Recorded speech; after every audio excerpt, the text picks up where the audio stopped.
ក្នុងឱកាសជំនួបកំពូលនៅទីក្រុងអេវីយ៉ង់ក្រុមប្រទេសសមាជិក G7 ដែលរាប់ទាំងសហរដ្ឋអាមេរិកផងបានប្រកាសគោលជំហរគាំទ្រអ៊ុយក្រែននៅក្នុងការបន្តការប្រយុទ្ធតទល់នឹងសង្គ្រាមឈ្លានពានរបស់រុស្ស៊ីការគាំទ្រដែលបានស្ដែងចេញតាមរយៈការសន្យារួមគ្នាបើកផ្លូវឲ្យអ៊ុយក្រែនអាចផលិតមីស៊ីលចម្ងាយឆ្ងាយនៅលើទឹកដីអ៊ុយក្រែនលោក Friedrich Merz ប្រមុខរដ្ឋាភិបាលអាល្លឺម៉ង់បានបញ្ជាក់ដំណឹងនេះទៅកាន់អ្នកកាសែតនៅថ្ងៃទី17មិថុនាដោយលោកបានលើកឡើងថាប្រទេសសមាជិក G7 រៀបចំយន្តការឲ្យអ៊ុយក្រែនអាចទទួលបានអាជ្ញាប័ណ្ណដើម្បីផលិតគ្រឿងសព្វាវុធចាំបាច់មួយចំនួនក្នុងនោះមិនមែនត្រឹមតែប្រព័ន្ធខែលមីស៊ីលការពារផ្លូវអាកាសប៉ុណ្ណោះទេតែអ៊ុយក្រែននឹងអាចផលិតគ្រាប់មីស៊ីលចម្ងាយឆ្ងាយបានថែមទៀតផង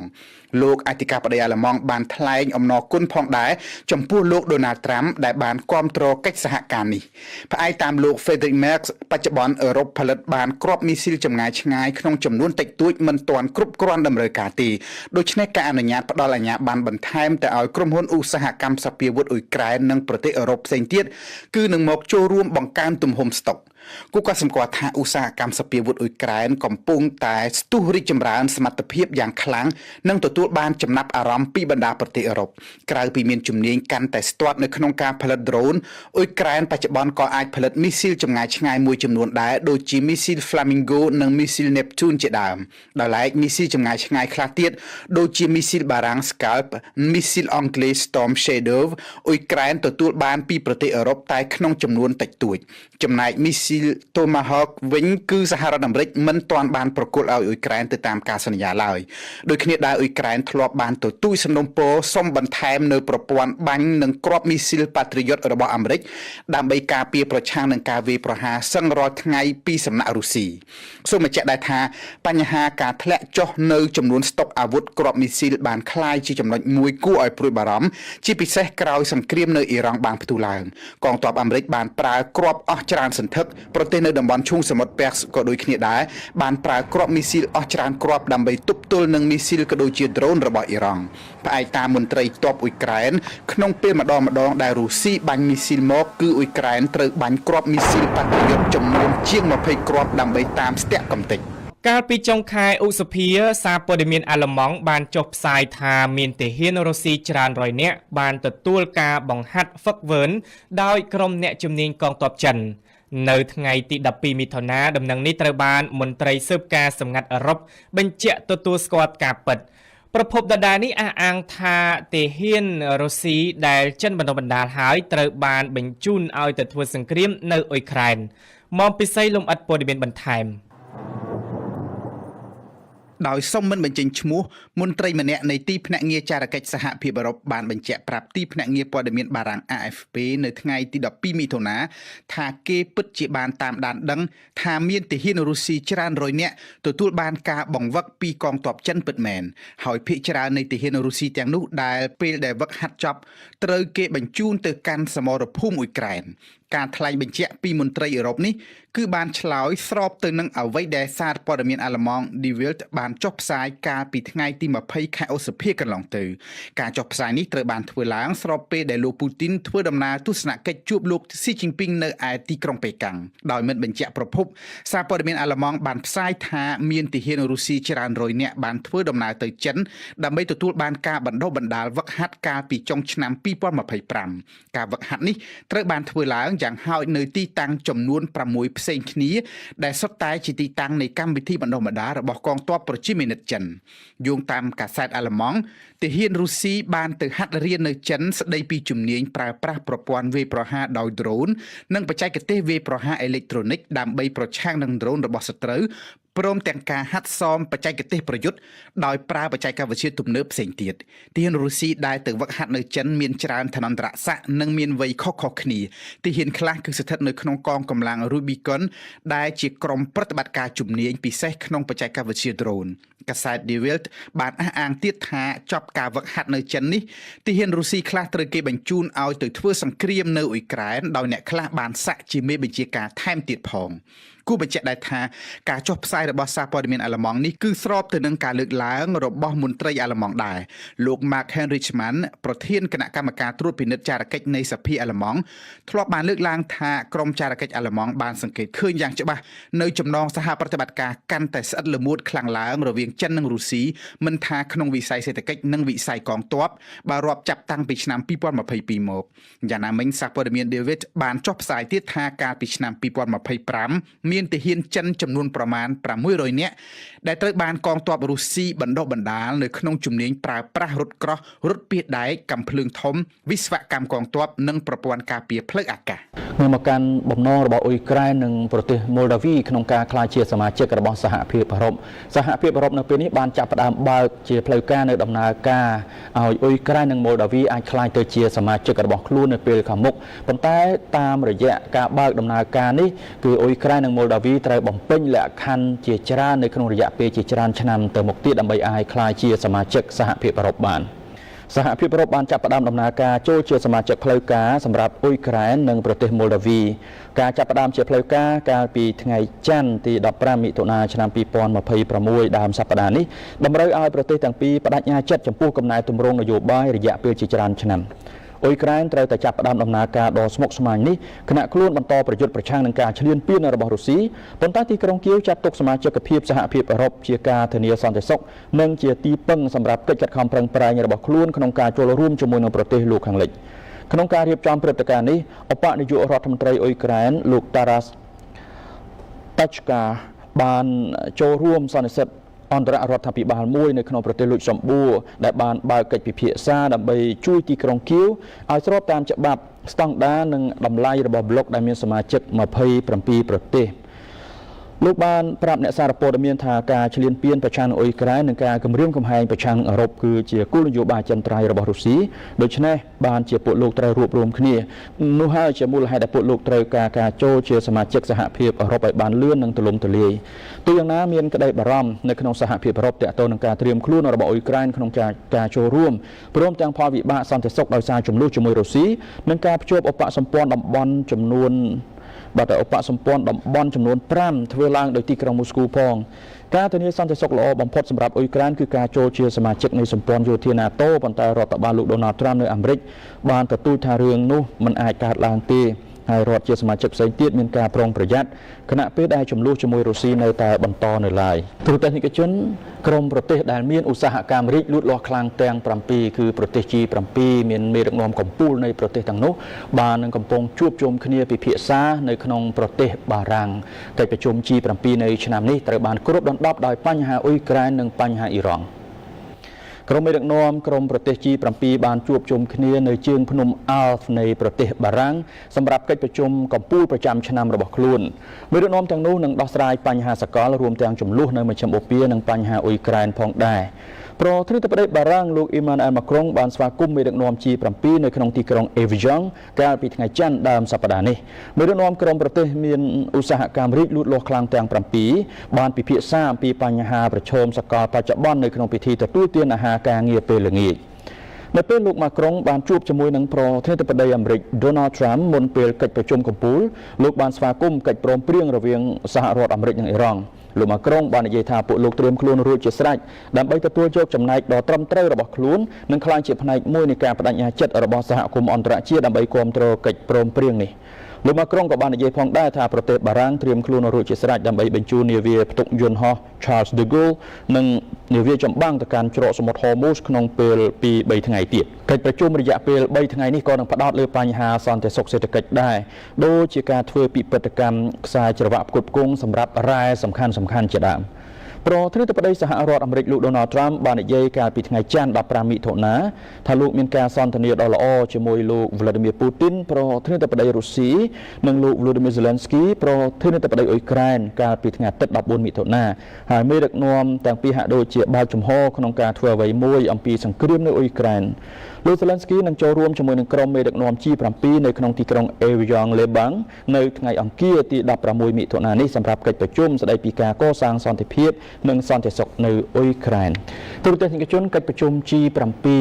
ជាកិច្ចប្រជុំកំពូលមានការចូលរួមពីប្រធានាធិបតីអាមេរិក Donald Trump នៅក្នុងឆ្នាំនេះគេបានមើលឃើញថាអឺរ៉ុបនឹងធ្វើតេស្តលោក Donald Trump ជុំវិញហានិភ័យនៃកិច្ចព្រមព្រៀងអ៊ីរ៉ង់និងជំរុញឲ្យគិតពីអ៊ុយក្រែនឡើងវិញតាមរយៈជំនួបកំពូលលើកនេះនៅឯកិច្ចប្រជុំកំពូលនៃប្រទេសដែលមានឧស្សាហកម្មលូតលាស់ទាំង7ឬ G7 នៅថ្ងៃនេះបណ្ដាមេដឹកនាំអឺរ៉ុបនឹងប្រាប់ប្រធានាធិបតីអាមេរិកលោក Donald Trump ថាកិច្ចព្រមព្រៀងបណ្ដោះអាសន្នជាមួយអ៊ីរ៉ង់ដែលមានសភាពស្រពិចស្រពិលគឺអាចធ្វើឲ្យកម្មវិធីនុយក្លេអ៊ែរនិងមីស៊ីលប៉ាឡេស្ទិករបស់ទីក្រុងតេអ៊ីរ៉ង់កាន់តែរឹងមាំខណៈដែលជំរុញផងដែរឲ្យរូបលោកគិតគូរឡើងវិញអំពីយុទ្ធសាស្ត្ររបស់លោកចំពោះអ៊ុយក្រែនការជួបប្រជុំកាលពីថ្ងៃទី15ដល់ថ្ងៃទី17ខែមិថុនានៅរមណីយដ្ឋាន Avion Le Pen ក្បែរបឹង Genève បាននាំឲ្យមេដឹកនាំនៃប្រទេសបារាំងចក្រភពអង់គ្លេសកាណាដាអាល្លឺម៉ង់អ៊ីតាលីជប៉ុននិងសហរដ្ឋអាមេរិកមកអង្គុយជុំគ្នារួមជាមួយនឹងសហភាពអឺរ៉ុបលោកត្រាំបានទៅប្រទេសបារាំងកាលពីល្ងាចថ្ងៃច័ន្ទដោយអមដោយក្តីរីករាយបន្ទាប់ពីទីក្រុងវ៉ាស៊ីនតោននិងតេអ៊ីរ៉ង់បានយល់ព្រមលើកិច្ចព្រមព្រៀងបឋមមួយដើម្បីបញ្ចប់ចំនួនកាន់តែរីករាលដាលដោយការចុះហត្ថលេខាជាផ្លូវការគ្រោងកើតឡើងនៅថ្ងៃសុក្រភ្លាមបន្ទាប់ពីលោកបានទៅដល់ទឹកដី Avion Le Pen លោកត្រាំបាននិយាយថាកិច្ចព្រមព្រៀងជាមួយអ៊ីរ៉ង់នឹងនាំមកនូវភាពជោគជ័យជាច្រើនកិច្ចព្រមព្រៀងបណ្ដោះអាសន្ននេះគួរតែបើកឱកាសរយៈពេល60ថ្ងៃសម្រាប់ការចរចាបច្ចេកទេសស្មុគស្មាញដែលនឹងរួមបញ្ចូលជោគវាសនានៃសារធាតុអ៊ុយរ៉ានីញ៉ូមចម្រាញ់ហើយកម្រិតខ្ពស់របស់អ៊ីរ៉ង់និងការលុបចោលទណ្ឌកម្មតែយ៉ាងណាក្តីសម្ព័ន្ធមិត្តអឺរ៉ុបបារម្ភថាក្រុមចរចារបស់សហរដ្ឋអាមេរិកដែលមិនសូវមានបទពិសោធន៍អាចនឹងបរាជ័យនៅក្នុងការធានាឲ្យមានកិច្ចព្រមព្រៀងនុយក្លេអ៊ែរដ៏រឹងមាំឬដោះស្រាយកម្មវិធីមីស៊ីលប៉ាឡេស្ទិករបស់អ៊ីរ៉ង់នៅដំណាក់កាលបន្ទាប់ដែលនាំឲ្យប្រឈមដល់ការជាប់គាំងយូរហើយជាមួយគ្នានេះដែរអ្នកការទូតអឺរ៉ុបក៏បានមើលឃើញផងដែរថាកិច្ចប្រជុំនេះគឺជាឱកាសមួយដែលត្រូវប្រាប់ទៅលោកត្រាំថាសំណើរបស់សហរដ្ឋអាមេរិកកន្លងមកសម្រាប់កិច្ចព្រមព្រៀងដើម្បីបញ្ចប់ការប្រយុទ្ធគ្នានៅអ៊ុយក្រែនគឺផ្ដល់ផលចំណេញពេកដល់ទីក្រុងមូស្គូលោករីណាចំណុចមួយដែរយើងឃើញថាមកដល់ពេលនេះអ្វីដែលជាការចាប់ផ្ដើមនៃការចុះហត្ថលេខានឹងបានធ្វើរួចហើយចឹងវាជាសញ្ញាណមួយដែលឈានទៅរងចាំ60ថ្ងៃទៀតក៏ប៉ុន្តែមុនពេលដែលមានការចុះហត្ថលេខានេះកើតឡើងគេរំពឹងគ្រប់គ្នានៅពេលដែលឃើញការចុះហត្ថលេខាផ្ទាល់ធម្មតាចុះហត្ថលេខាលោកត្រាំនៅទៅចុះហើយតែគេចង់ឲ្យមេដឹកនាំទាំងពីរហ្នឹងទៅជួបគ្នាផ្ទាល់ប៉ុន្តែឥឡូវរឿងនេះវាត្រូវបានលើកទៅហើយដោយសារតែចុះមុនអ្នកតាមដាននៅជុំវិញពិភពលោកគេមើលឃើញយ៉ាងម៉េចដែរវាជាកំណត់យ៉ាងម៉េចរបស់លោកត្រាំឬក៏យ៉ាងម៉េចបានជាមានការចុះមុនមិនព្រមទៅជួបផ្ទាល់ព្រោះការដែលជួបផ្ទាល់ទៅមុខនេះវាជារឿងមួយដែលគេចាប់អារម្មណ៍លើសពីការចុះហត្ថលេខានេះទៅទៀតចា៎បាទកន្លែងនេះគេមើលឃើញចេះគេមានន័យថាមិនដឹងពីជំរឿចិត្តលោកត្រាំទេចាគ្រាន់តែគេមើលឃើញមានការសង្ស័យថាចេះទីមួយគឺដោយសារតែក្នុងអនុសារណៈនៃការយោគយល់គឺមានចែងថាក្រោយពេលដែលកម្មវិធីនុយក្លេអ៊ែរអ៊ីរ៉ង់អនុវត្តតាមហើយចាសហរដ្ឋអាមេរិកត្រូវដកទណ្ឌកម្មអន្តរជាតិទណ្ឌកម្មរបស់អាមេរិកផងដែលទណ្ឌកម្មដែលអនុម័តដោយក្រុមប្រឹក្សាសន្តិសុខអង្គការសហជាតិផងនិងទណ្ឌកម្មជុំទិសត្រូវដកទាំងអស់ហើយសហរដ្ឋអាមេរិកថាគឺដកជាបណ្ដារងចាំមើល compliance របស់អ៊ីរ៉ង់សិនអ៊ីរ៉ង់ធ្វើអីបានខ្លះអញ្ចឹងចាំដកបណ្ដាមួយទៀតគឺឲ្យបញ្ចេញលុយបកករបស់អ៊ីរ៉ង់ដែលអាមេរិកបកកហ្នឹងទៅឲ្យអ៊ីរ៉ង់វិញទាំងអស់ទី3គឺសហរដ្ឋអាមេរិកនិងសម្ព័ន្ធមិត្តតំបន់រដ្ឋឈូងសមុទ្រដែលរងការវិវត្តដោយអ៊ីរ៉ង់ហ្នឹងត្រូវរៀបចំផែនការស្ដារនីតិសម្បទាក៏ផ្ដល់កញ្ចប់ថវិកាស្ថាបនាឡើងវិញដល់អ៊ីរ៉ង់$300,000 លានចា៎សម្រាប់ការស្ថាបនាឡើងវិញនិងការអភិវឌ្ឍសេដ្ឋកិច្ចអ៊ីរ៉ង់អញ្ចឹងនេះមកចំណែកមួយ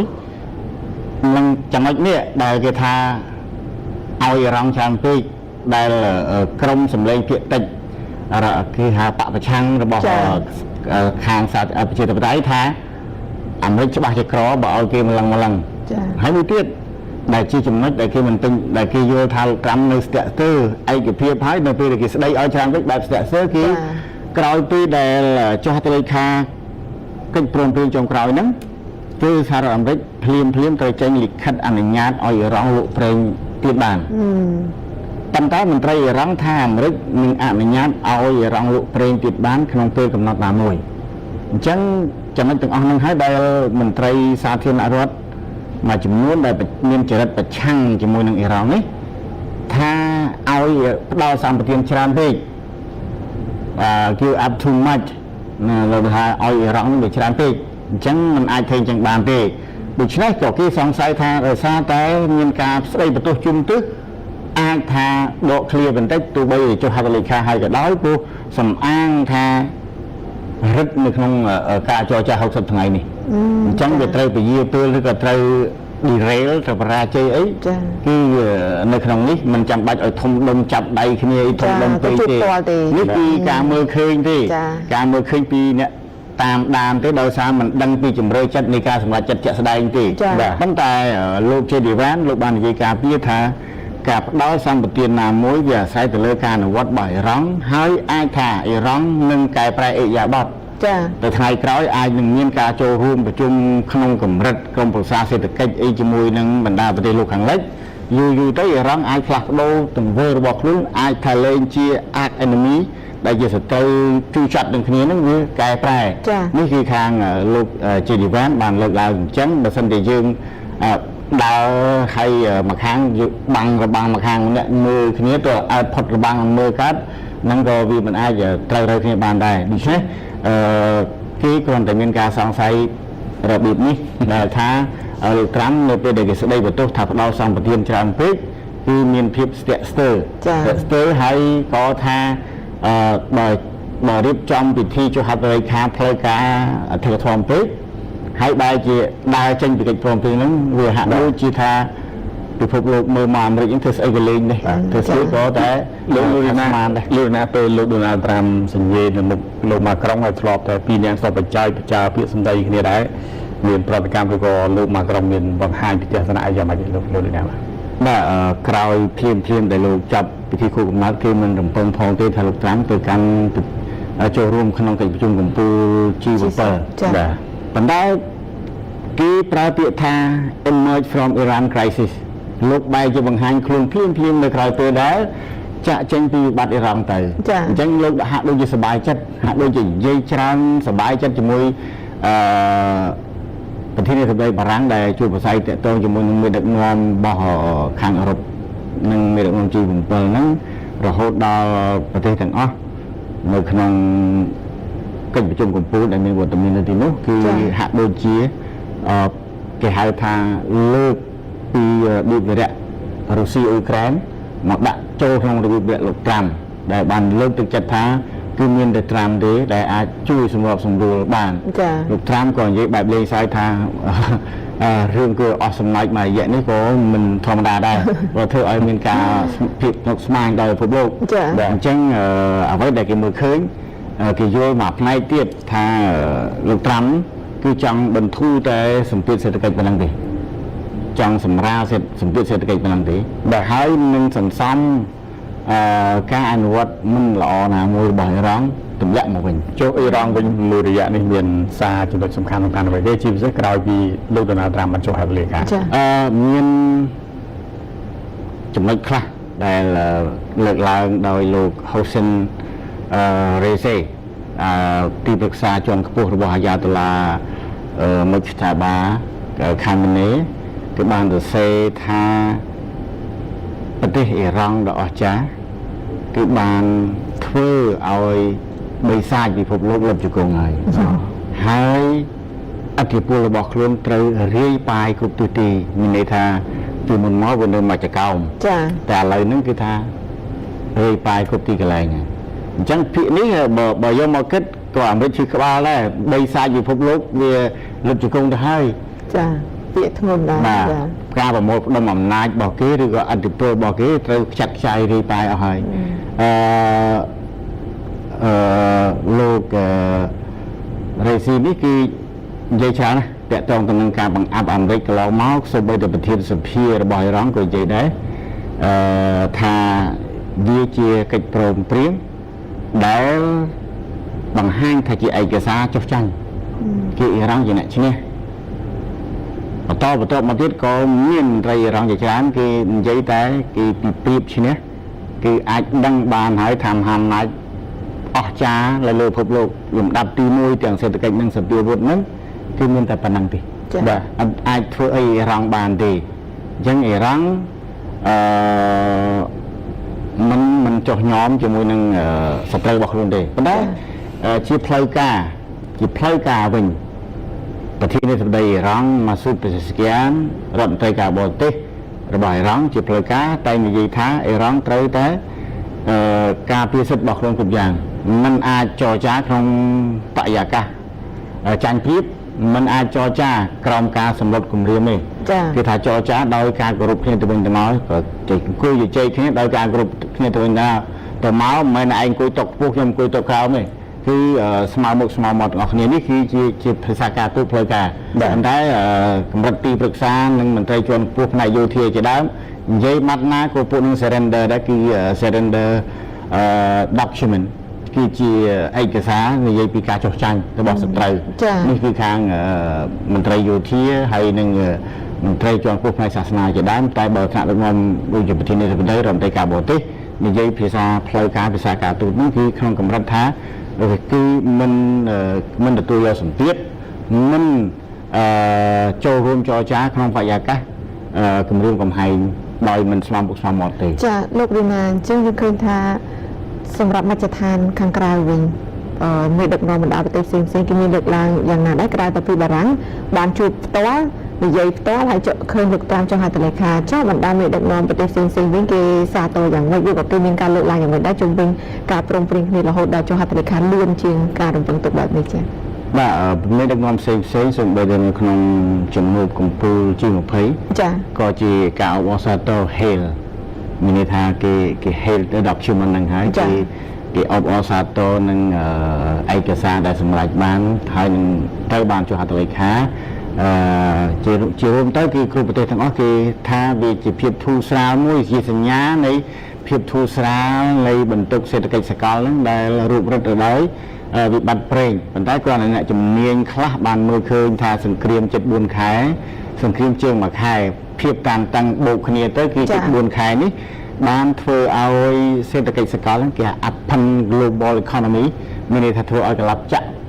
សេដ្ឋកិច្ចសកលហើយសង្គ្រាមនេះបានធ្វើឲ្យសេដ្ឋកិច្ចសកលផ្លាស់ប្ដូររបត់ជារៀងរហូតដោយសារប្រទេសភាគច្រើនបានមើលឃើញពីភាពងាយរងគ្រោះដោយសារការនាំចូលប្រេងឬការពឹងផ្អែកប្រេងពីពិភពខាងពីពិភពនៅប្រចាំបូព៌ាឬពិភពផ្សេងទៀតអញ្ចឹងគេបានមើលឃើញថា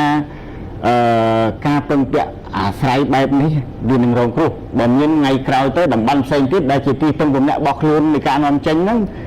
នាំចូលមកទឹកដីរបស់ខ្លួនវាពិបាកអញ្ចឹងគេមើលឃើញថាប្រទេសទាំងអស់នោះកំពុងតែងាកទៅចាប់យកធម្មពលកកើតឡើងវិញមានធម្មពលពលព្រះអាទិត្យមានធម្មពលខ្យល់ហើយរួមទាំងធម្មពលនូក្លេអ៊ែរផងហើយក៏គេលើកឡើងថាបើនិយាយពីអាច្រកកកើតឡើងវិញនេះគឺចិនលេខ1ទៅទៀតចិនមានគេហៅចំការសួនច្បារឬក៏ទីតាំងផលិតធម្មពលពលព្រះអាទិត្យក៏ច្រើនហើយចិនក៏មានការនាំចេញទូប៊ីនខ្យល់ក៏ច្រើនដែរហើយចិនក៏មានធម្មពលនូក្លេអ៊ែរហ្នឹងសម្រាប់ប្រើប្រាស់ផ្នែកស៊ីវិលក៏ច្រើនដែរអញ្ចឹងចិនហ្នឹងក៏មានតួនាទីសំខាន់ទៀតអញ្ចឹងបានគេថា